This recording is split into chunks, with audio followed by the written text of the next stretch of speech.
There are several resurrection stories in the New Testament, including, of course, Jesus himself. But what about the mass resurrection in the Gospel of Matthew? Today, Dr. Bart Ehrman joins me to discuss why the righteous were raised from the dead when Jesus came for sinners, and what happened to them after their resurrection. Welcome to Misquoting Jesus with Bart Ehrman, the only show where a 6-time New York Times best-selling author and world-renowned Bible scholar uncovers the many fascinating, little-known facts about the New Testament, the historical Jesus, and the rise of Christianity. I'm your host, Megan Lewis. Let's begin. Happy October, friends. Before we get started, I wanted to let you know about some special offers this month, including courses on sale for up to 50% off, a newly launched Halloween-themed course, a way to get Mark Goodacre's latest book for free, and a special buy one, get one too offer on our new discussion series, Face to Face on the Bible.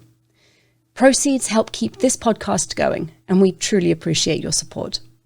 You can find all the details at bartehrman.com/October, and be sure to use the code MJPodcast for a special discount. Welcome back, everybody, to Misquoting Jesus, where today we're talking about zombies in the Gospel of Matthew. We've also got listeners' questions at the end, where I'll be asking whether Jesus himself told the apostles he'd be resurrected after he died, and if there's a relationship between the Gospel of John and the epistles of John. So make sure you stick around for all of those. But before the zombies, before all the Halloween stuff, how are you doing this week? Oh, I'm doing very well. So as we were saying right before we got on, I had my 70th birthday last weekend, and as we record this, and it was great.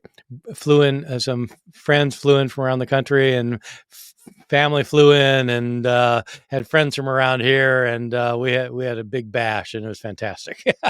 So Sounds wonderful. Yeah, but turning 70, man, I don't know. So, oh well, beats the alternative. So yeah. So how are you doing? Good.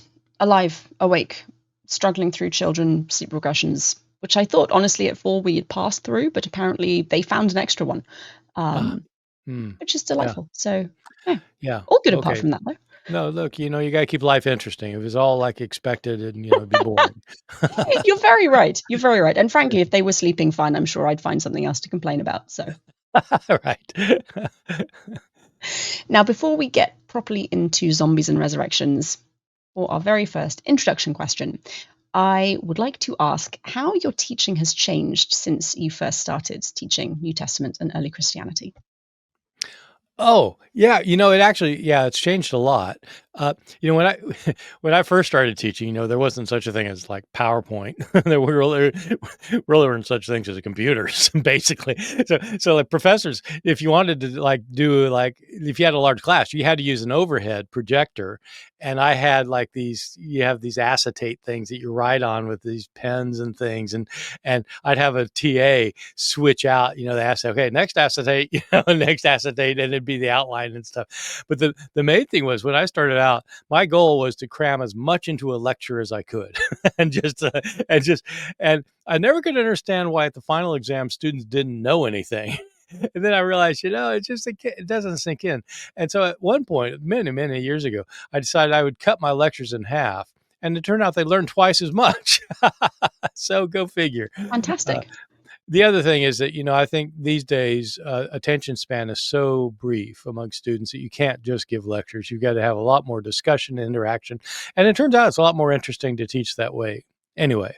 So, so that's the big change. So I will say, by the way, people constantly ask me about this generation of students. I think this generation of students is great. I really like this generation of students, and I'm not sure, but they seem really interested in big issues more than previous years. Yeah. I've noticed that my 18-year-old is definitely a lot more in tune with the rest of the world, I think, than I was when I was her age. A lot more awareness and questioning of what's going on and bigger concepts and stuff. Political issues, social issues, kind of moral issues. They seem to be really just deeply interested and concerned. And so I think it's great. Okay. I've said the word zombie twice, so we're going to get into it. Apart from the resurrection of Jesus, which I will assume that most people watching this at least are vaguely familiar with, how common are resurrection stories within the canonical Gospels? Well, they're not that common, and I guess I should, they're always called resurrection stories, and that's right. I should differentiate between that some scholars make a clear distinction between a resurrection and a resuscitation, and so it might be good to start with that because a, resuscitation is when somebody comes back to life after being dead. And I suppose today we think of those as near-death experiences, but the idea is if Jesus raises somebody from the dead in the Gospels, like when he raises Lazarus from the dead, um, the idea is Lazarus is going to die again, and in fact he does. A resurrection is usually technically refers to when somebody's raised from the dead and they never die again. And so Jesus has a resurrection. Lazarus has a resuscitation, but we call them resurrection stories, of course. And they're not that common. They happen. There are a few times where Jesus does this. Most famously, I think, is Lazarus, which is only found in the Gospel of John in chapter 11. But also he raises Jairus' daughter from the dead in Matthew, Mark, and Luke. He raises the widow's son Nain in the Gospel of Luke. And so there are a few of those which show that he has the power of over life and death. But they're not his most common miracle, and they're not that frequent.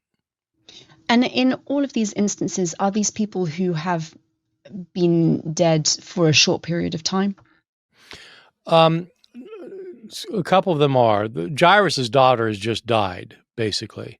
And he raises her from the dead after she's pretty much just died. But Lazarus, the Lazarus story is really interesting in the Gospel of John, in part because the sisters of Lazarus come to Jesus and tell him that he's sick, that he needs to come heal them, and Jesus then intentionally stays away. And it says explicitly that he stays away so that Lazarus will die. and the way it puts it is Jesus loved Martha and Mary and his sister Martha. So when he heard Lazarus sick, he stayed away. What? But it's because he wanted Lazarus to be good and dead, and he doesn't get to Lazarus until 4 days after the death, with the kind of common assumption, I suppose, that people have that after 3 days, they're dead. Like the spirit hangs around for 3 days and then takes off. And so this was to show really he is really raising a dead person. He's not somebody on death's door, not somebody who's in a coma. He's dead. And so that time there is a distance. You don't have somebody being raised years later or anything in the New Testament. And are all of these resurrection stories used to illustrate Jesus' power of life and death and his I don't want to say divine power because some of the Gospels are not set on his level of divinity, but they're showing that he is not just your random average dude. He's not your average dude, and he's not your average healer. A lot of people claim to be able to heal. I mean, not trillions of people, but I mean, there are people who are acclaimed to be healers. And there are there are clear instances, documented instances of people who are sick, who become well, and sometimes it's because somebody heals them. However that happens, whatever that is, whether it's psychosomatic, whatever it is, it happens. But the idea of raising somebody who's really dead is a different story, because that ain't easy. And so that shows, usually it's meant to show that you've got to have the power of God for that. And so this is showing that Jesus, whether he is God or not, he certainly has the power of God in order to do this kind of thing. Are there any, apart from the one that is in Matthew that we'll get to in a moment, are there any that could be termed mass resurrections, or are these all one individual? They're all individuals, and there's no mass resurrections in the New Testament. There are passages in the Old Testament that appear to predict a mass resurrection. The book of Ezekiel, the Valley of the Dry Bones, which is actually not about individuals actually rising from the dead. It's about the nation of Israel coming back to life after being destroyed. but it's portrayed as a valley of dry bones, whose bones all come together and then people emerge. And so that would be a mass resurrection. But it's metaphoric. It's clear when you actually read it in the context. It's about the nation of Israel coming to life again as a nation. Now, the specific event that we are going to be talking about today appears in a very short section of the Gospel of Matthew. It's Matthew 27, 51 to 53, and it's only a couple of sentences, so I'm going to read it so everyone knows exactly what we're talking about. So it reads, "Immediately following the death of Jesus, Matthew writes, at that moment the curtain of the temple was torn in two from top to bottom. The earth shook, the rocks split, and the tombs broke open. The bodies of many holy people who had died were raised to life. They came out of the tombs after Jesus' resurrection and went into the holy city and appeared to many people." Now, this only appears in the Gospel of Matthew, right? Yeah, only here. And what is Matthew doing here? This isn't like Jesus is not there. He hasn't Right. Yeah. gone to someone's grave and raised them, or gone to someone's bedside and raised them. These are people who have been dead a while because they're coming out of tombs. How does this relate to Jesus and to his death? Well, it closely relates, and it is only here in Matthew. It's not in Mark, Luke, or John. The first part of it is in Mark and Luke, the curtain ripping in half, and so and it's all kind of related. So Jesus dies, and so the first account of this is Mark's gospel, and in Mark's gospel, what happens? Jesus dies, and the second he dies, the curtain in the temple is completely ripped apart. And it's debated what that's all about, but a common interpretation, the one that I think is probably most common, is that this is the curtain that separates the Holy of Holies in the temple from everything else. The Holy of Holies is the place where God was believed himself to dwell physically on earth. And nobody could go into the presence of God except for on Yom Kippur, the Day of Atonement, when the high priest would go behind the curtain and offer sacrifices both for his own sins and for the sins of the people. And this is the day when atonement happened, when the sacrifices restored people into a right relationship with God once a year. The symbolism in Mark is that at Jesus' death, the curtain is ripped in half so that now everybody has access to God, and you don't need these sacrifices anymore, because now through the death of Jesus, people have access to God rather than through the sacrifice on Yom Kippur. Luke has that same, Matthew has it just like Mark does pretty much. Luke has the same story, but in Luke's account, the curtain rips before Jesus dies. He changes it. And it's interesting because Luke does not have a doctrine of atonement. In Luke's gospel, Jesus' death is not portrayed as the thing that puts you into a right relationship with God. That's an interesting thing, but he changes the ripping of the curtain accordingly, so that it doesn't happen at his death. So Matthew has the ripping of the curtain like Mark, but Matthew has these other things.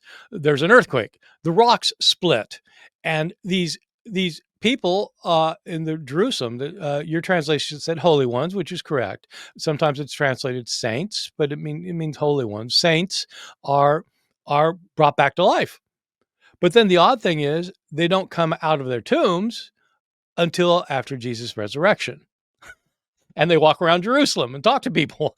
So what is this? This is like this passage is often pointed to, even by conservative evangelical scholars sometimes, as being one of the weirdest passages of the Gospels, because how are we supposed to understand this? How are we supposed to? Why were these people resurrected, and why did they stay in their tombs for several days? And then why did they come out when Jesus was resurrected and go and take a wander? Yeah, I know. And so, well, look, it is so perplexing that there are very fine commentaries. Well, there's one that I was reading last night, a very fine commentary by a very fine New Testament scholar that says, I'm not going to try and interpret this thing about them waiting till he was raised from the dead to come out, because I have no idea what it means. I mean, and he says like, maybe somebody just added that later, because I don't know what that is. And other people come up with explanations and things. And the passage has, been noted by interpreters from way back in antiquity. The early Christianity, people reading Matthew, who the earliest people writing about it would try to explain what this is. And I think one thing that most people would agree on is that Matthew is trying to show that the death of Jesus brings life, and that out of his death comes life. It's his death that provides life to others. And so these saints are raised from the dead because of his death. And so that much I think is pretty clear. It's not clear who the saints are. They are saints in Jerusalem, and so it's in tombs in Jerusalem. So it's usually assumed that these are righteous people, righteous Jewish people who've died before Jesus, that his death brings salvation not only to those who are alive at the time and those who live afterwards, but his death brings salvation to those who are dead before him. Are they the patriarchs of Israel and the matriarchs of Israel? Are they the people who were like saints in the Old Testament? Or are they just anybody who was a holy person before this in Jerusalem? The text is not clear. But so I think, the one thing I think virtually everybody else, most people would agree with, and have always, is that it's in some way showing that Jesus' death brings life. Thank you very much. We're going to take a brief break, and then we will be back to talk about why holy people instead of sinners and where they go afterwards, which is a bit of a mystery. So I would like to give a very quick Biblical Studies Academy update. We've got some pretty big news, but did you know that we are up to over 1,200 members? Wow. Which is 1,200 people who enjoy getting together and learning and talking to each other about all the cool stuff they're learning, which I think we're growing. We're growing. And the thing is that one reason we're growing is because people, they not only participate getting the courses and things, but they have these community things they can do. They have these chat rooms, and we have book clubs and movie clubs, and people can talk about these things they're interested in. A lot of these people are people who are really interested in this kind of material and have no one to talk to. Who do you talk to? Your parent, your family's not interested. Your friends don't care. But here you got this group of people like you, and so it is growing. It's going to keep growing. And I have a couple of stats to share from the last 3 months. Do you want to take a guess as to how many hours of courses people in the Biblical Studies Academy watched? 200. 4,203. And that's only the recorded courses. That doesn't include live courses that are currently happening with Joel Baden. Wow. Yep. That's a lot. It's a lot of hours. And BSA isn't the only place to watch biblical studies courses, or isn't only a place to watch biblical studies courses. But like you said, there's a discussion board. And do you want to try and guess how many comments have been made on posts on the discussion board over the last 3 months? Wow. Okay. That's going to be hard because these discussion boards, they're different ones, right? You have one like for Bible nerds, they're down in the weeds for people like that. And then there's other things for people, various things. And so there are a lot of, I don't know, let's say 700. 3,574. Wow. Okay. Yeah. There's very lively discussions going on. Not like people don't just post and then there's a tumbleweed rolling by. There's people engaging and commenting and having debates and stuff. So it's a really nice community. And if you haven't checked out, yes. It's very civil too. It is. That's something I've noticed when I was moderating New Insights into the New Testament. People are like calm and polite and like genuinely interested in better understanding one another's positions. Yeah. If you make a statement in the chat, people are going to ask you to back up any claims you're making, but it's not like a debate me bro culture. That's interesting, but I need some kind of evidence so I can assess it for myself. Yeah, it's like, well, that's interesting. I hadn't heard of that. Now, why do you think that? Well, this is why. Absolutely. And if you haven't checked out the Biblical Studies Academy lately, like Bart said, we've added a lot of new courses and new events, and you can get a free trial by going to bartehrman.com/BSA. So you can go watch a couple of courses, see what the discussion board's like, without having to commit to any kind of monthly payment. Okay, we are back to Matthew and zombies and saints walking around Jerusalem as they do. before we went to our announcements, you said that one explanation that people had come up with was this is illustrating Jesus kind of defeating death and bringing life to people, even if they've already died before his resurrection. Have Christians come up with other explanations for this event besides that? Yeah, well, Christians and non-Christians who interpreted this. I think the thing that I think scholars have noted in the modern period, especially, is that these dead being raised are a part of a sequence of things. You have the curtain ripping, but then you have an earthquake, and you have rocks being split, and the dead being raised. And a couple of things that scholars have noted about that. One is that these kinds of events, like rock splitting and earthquakes and things, in the Old Testament are indications of their theophanies. A theophany is the appearance of God. When God shows up on Mount Sinai, it's like this big event, and it's like it has this kind of cosmic effect, and it's like that. So that's showing that this is a major, like in some ways, God is being manifest in the crucifixion of Jesus, and He's present in the crucifixion of Jesus. But the other thing, especially in modern times, is people have noted that these themes seem to be foreshadowing the future resurrection of the dead. That in an apocalyptic worldview, when the end of the world comes, all sorts of natural disasters hit, and people are raised from the dead. That happens, of course, in the book of Revelation, but generally throughout Jewish apocalyptic thought. And Matthew's written before Revelation. But the idea is that it's Jesus' death that's inaugurating the end times, and that this is bringing on what's going to happen soon with cosmic upheavals and resurrection of dead people. Do these explanations change, or how do these explanations change and develop as time goes by and the apocalypse clearly does not arrive yet?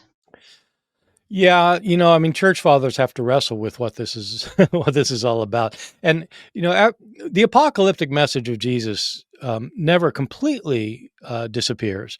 There are always throughout history people who take him to mean that it's going to happen soon in their own lifetime. People continue to think that today. Conservative evangelicals, many of them think that these things are predictions of what's going to happen soon, but he meant soon for us, not for him. But throughout history, most Christians got away from the apocalyptic message, and so they ended up having to think of other things about what this is all about. And one of the things that became very prominent, actually, in early Christianity is that this resurrection of the dead, through the death of Jesus, is connected somehow with what Jesus did after his death. They're developed, as I think we've talked about before on the podcast, the idea that after Jesus' death, he went down into Hades and proclaimed his gospel so that people down there could be saved. And people started tying this account into that Jesus is bringing people up out of Hades at his death. And that is somehow connected then with this idea that later Christians called the harrowing of hell, that he descended into Hades and brought people out, and that somehow this resurrection of dead people is connected with that. I see. Now, the text is quite explicit, and you've mentioned already that these are holy people, these are saints being resurrected, and it struck me as slightly odd, given that there's an earlier statement from Jesus in the Gospel of Matthew that he came to call specifically sinners to repentance. He didn't come for righteous people. Has anyone, or have any theological explanations been made for why it is that holy people are being raised up if Jesus explicitly said he came for sinners? It's a good question. I'm not sure I've heard that question, but it's a really good question. Right. Why doesn't he raise the sinners? And I think the answer is because when Jesus says he came to call sinners to repentance, the idea is that if they repent, then they're saints. And so it's like in the New Testament, one of the that I think is one of the most interesting lines in the Apostle Paul's writings is when Paul writes the Corinthians. and he addresses them. And this is a church, when you read the First Corinthians, this is a church where nobody's agreeing with one another. They're at each other's throats. Some people are taking each other to court, to secular court, over some issue within the church. You have men who are sleeping with prostitutes and talking about it in church. Some guy sleeping with his stepmother. You have people who are, like the rich are really exploiting the poor in this church. There's all of this stuff, crazy stuff going on. And at the beginning of the letter, Paul addresses it to the saints who are in Corinth. And you think, these are the saints in Corinth? Man, what were the sinners like? Really. And so, but the idea is that, I think the basic idea is that if you are, even if you're a sinner and you repent, then you are considered to be one among God's holy people. The term holy literally means something like set apart. They're set apart. And so God's chosen people are set apart from everyone else. Even if their lives are not particularly moral sometimes, they still can be considered saints. Thank you. That's helpful. Now, Matthew doesn't tell us anything more about these resurrected saints. They go down, they walk around Jerusalem, and that's kind of it. So is there any theological theory about what happens to them afterwards? What do later Christians think these people did? Did they go back to are they still out there having a walk? Right. So they, so the first thing to note is this interesting thing you pointed out earlier, that they're raised from the dead when Jesus dies, but they don't come out of their tombs until the third day after Jesus starts walking around. They start walking around, and so that's one of the things that many commentators just can't figure out why. And I think it's because Jesus has to be the first to appear from the dead. I think that's why. But his death brings life, but life doesn't really start manifesting until after his resurrection. So what happens to these people? There are interesting legendary accounts about some of these people in early Christian writings. The most famous instance, I think, is probably in this Gospel of Nicodemus, where the story is about how Jesus was raised, and the Jewish leaders find out that he's up in Galilee preaching again, and they're all upset about this because they thought they had killed him once and for all. But they have eyewitnesses that in fact he went down to Hades and now he's come back. And two of the eyewitnesses are the sons of Simeon. Simeon is the guy in Luke, the Gospel of Luke, chapter 2, who, when Jesus as an infant is brought into the temple, Simeon recognizes him as the Messiah of God, and he acknowledges that publicly. So in the Gospel of Nicodemus, he has two older sons who had died as young men, and they were down in Hades when Jesus went there. And they were raised. There are two of these people in Matthew who were raised, and the chief priests call them in to ask them what happened. And they're there and they give testimony about what really happened when Jesus went down to Hades, and they explain what happened and how they got raised from the dead. And so you have legends about some of these people. The understanding in every case, I think, is that they die again, that they attest to the power of Jesus' resurrection. And so they are kind of evangelists preaching that now we have life through Jesus. They die again, and then they're given their eternal reward. I see. So if resurrection is someone coming back and not dying, and resuscitation is someone coming back and then dying again when their body is ready, these are just very extended resuscitations. These are extended resuscitations. It's the only kind of group resuscitation we have in the New Testament, and it is So I don't think it's the idea that the idea is that they're then going to ascend to heaven with Jesus. They're going to die again. You said before the break that even some evangelical scholars agree that this is one of the weirder passages or weirder events in the Bible. How do evangelical scholars try and explain this or try and deal with this event? Um, yeah, it depends which evangelical scholar you talk to, and um, there are, of course, I mean, very strict literalists of the Bible would just say, "Well, yeah, this happened. It happened. I mean, Jairus' daughter came back to life, and Lazarus came back to life. These people came back to life. It's just is what happened." Um, Other people think that it's rather bizarre, and I've heard evangelical friends call them zombies, the Walking Dead, and um, others, I think, there's been an interesting movement within evangelical Christianity over the last 20 years or so that we've mentioned on the podcast, where some evangelical scholars are becoming more kind of, they're not quite as literalistic as they were back in the day when I was a conservative evangelical. And there are some who have argued that, in fact, look, this isn't something that actually happened. This is a metaphorical description of trying to make a theological point. Um, some scholars, some evangelical scholars who've maintained that and insisted on it, have gotten in real trouble with their denominations or with the universities they were teaching in, the colleges they were teaching with. I know of one person who was actually fired from his job for maintaining that about this passage, where he said, "Look, this did not happen literally. This is it's too much," and but he got fired because the board of trustees or whatever the college, I don't know what college it was, but said that, look, if you say this is a metaphor, where do you stop? Why aren't other miracles metaphors? Why isn't Jesus' own resurrection a metaphor? Once you start saying that this is not meant to be literally true, where are you going to draw the line, and on what grounds do you draw it? And it's not a bad argument, really. I mean, because once you admit that an episode narrated as happening in the Gospels, once you say, yeah, well, that really didn't happen, well, then why do you think walking on the water really happened? Or and so, but for some readers, this one's just a bridge too far, and that it's just too weird to accept. But others who are literal say, yes, of course, it did happen. Thank you very much. That's about all we have time for today's interview. So we are going to move on to this week's bonus segment, which is some listeners' questions. What makes the Gospel of Matthew truly extraordinary? While many know it for the Sermon on the Mount, the Beatitudes,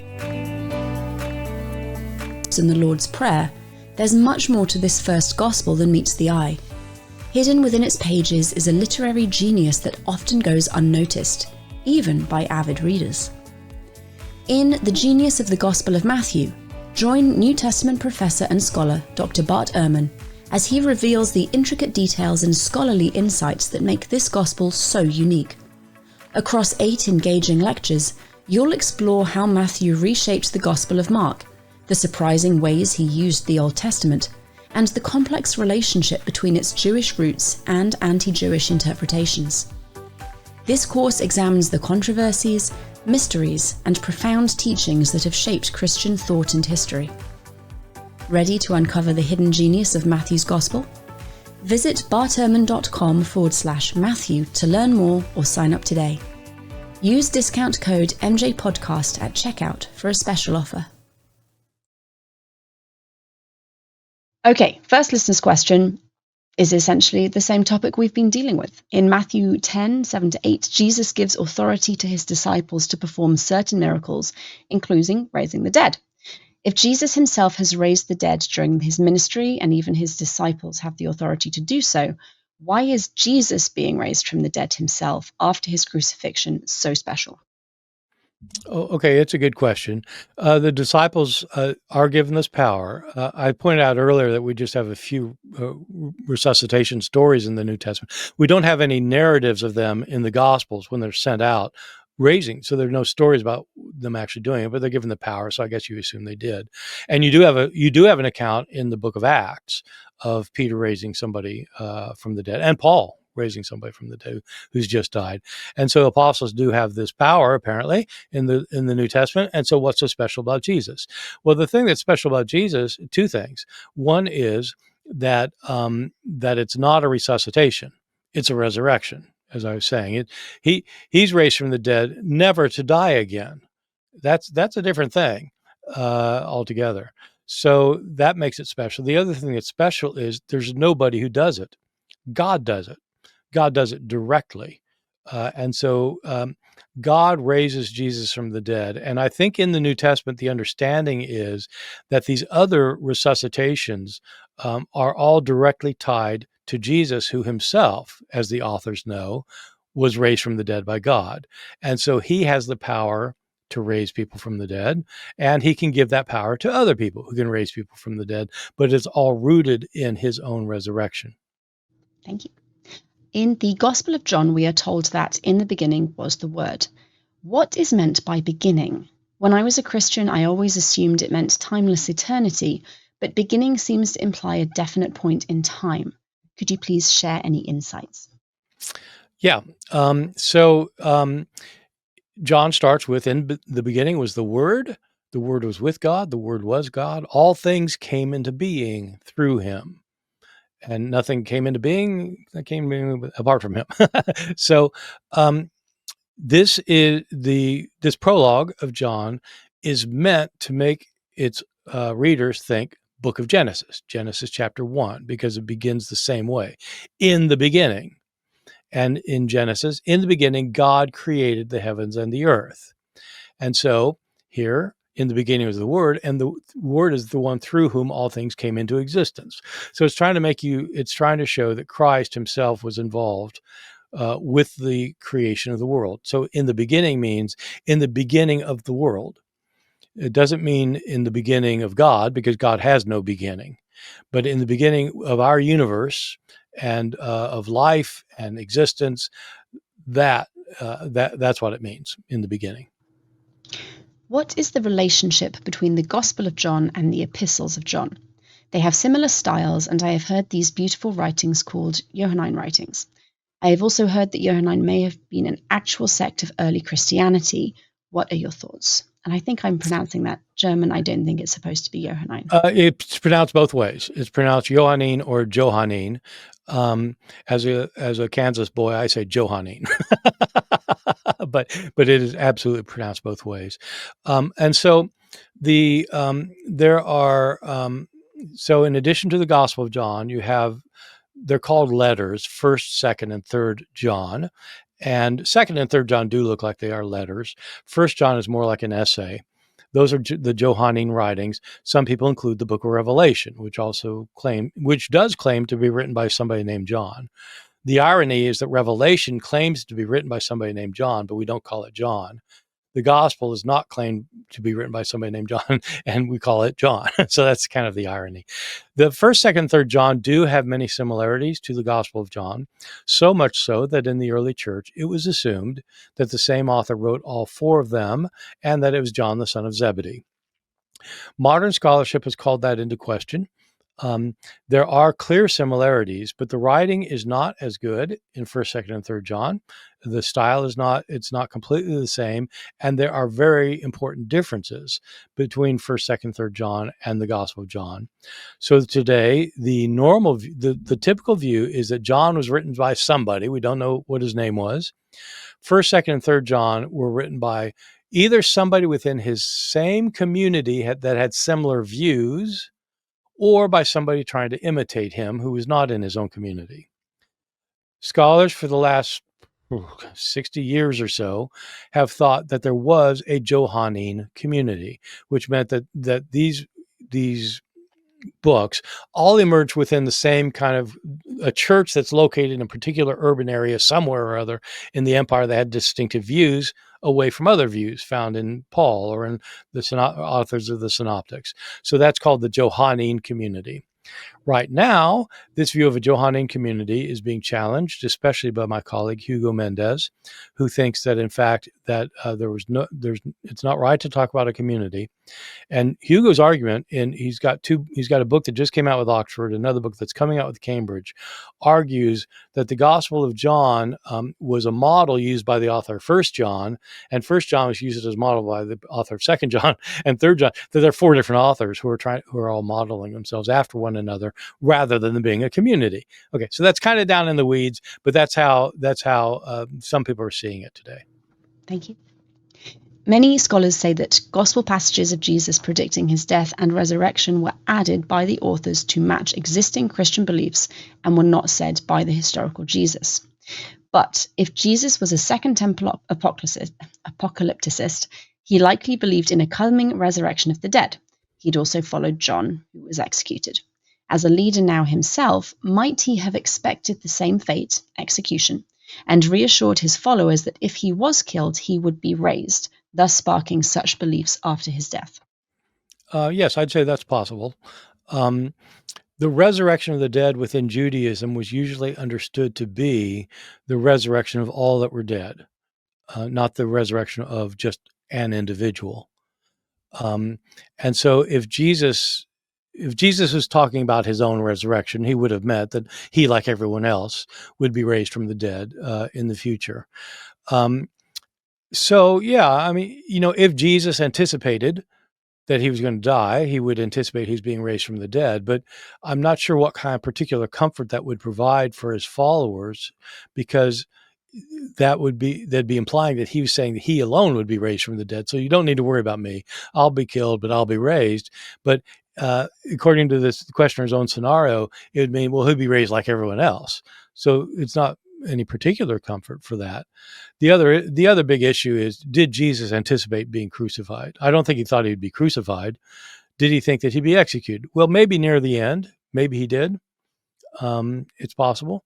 And so, so this person's trying to draw some kind of connection possibly with the historical Jesus. I think it's possible. But my view is that Jesus wasn't planning on being killed. He was planning on the kingdom of God coming, and God setting up a new kingdom on earth in which Jesus would be the king. And so I don't think he thought he was going to be killed. Although, maybe toward the last day he realized it. I don't know. Last question for today. How likely do you think it is that Jesus' biological father was a Roman soldier or a Roman citizen, as the Greek philosopher Celsus suggests? And relatedly, how likely is it that Mary's family was from Sepphoris? I think both things are highly unlikely. I don't think Celsus was an important opponent of Christianity. We don't have his writings, but we have them quoted extensively in the writings of Origen in his book Contra Celsum against Celsus. Origen's writing in the early 3rd century. Celsus is writing in the 170s. I don't think there's any way that Celsus had any idea how a lower class Aramaic speaking peasant from Nazareth has any way of knowing who his father was. There's no way. And so there were rumors among Jews and Celsus actually quotes an unnamed Jewish person for this idea that his father was a Roman soldier. And that she was either raped or that she had an affair with this Roman soldier. And I think it's just polemic. I don't think there's any way that that's true. And there's nothing. I don't know of anything that connects Mary to Sepphoris. I mean, Sepphoris has never. People speculate on all sorts of things, and of course, we need to speculate because that's how new knowledge is generated. You speculate, then you find evidence. But there's no evidence that she came from Sepphoris, which was a large city, the large city near Nazareth. Nothing locates Joseph and Mary anywhere but Nazareth. Thank you very much, audience. Thank you so much for your questions. Now, Bart, before we finish for the week, could you remind us what we spoke about today? Well, we're talking about this highly unusual passage in the Gospel of Matthew, where when Jesus dies, there are saints in Jerusalem who are brought back to life in their tombs, and they don't come back out of their tombs until after Jesus is raised from the dead. And what is this all about? And people talk about this as kind of the zombies of Matthew, and it is a very strange story, but in fact, it does make sense if you understand what Matthew's doing with the story and the theological views that it's supporting. Audience, thank you for listening. I hope you enjoyed the show. If you did, please subscribe to the podcast to make sure you don't miss future episodes. Remember that you can use the code MJPodcast for a discount on all of Bart's courses over at www.bartehrman.com. Misquoting Jesus will be back next week. Bart, what are we talking about next time? Yeah, well, next week we're doing something we've never done on this podcast before. Megan says every week that she's got great questions asked me and that she complains about having so many thousands of them. And so next week we're going to devote it to questions, and it's going to be topical. We're going to have questions that have been asked about Paul, the Apostle Paul, his life, his letters. And so it'll just be question about Paul and his letters. And she's picking the interesting ones. So, and I don't know what they are, but I'm looking forward to it. It's going to be lots of fun, so make sure you join us then. Thank you all, and goodbye.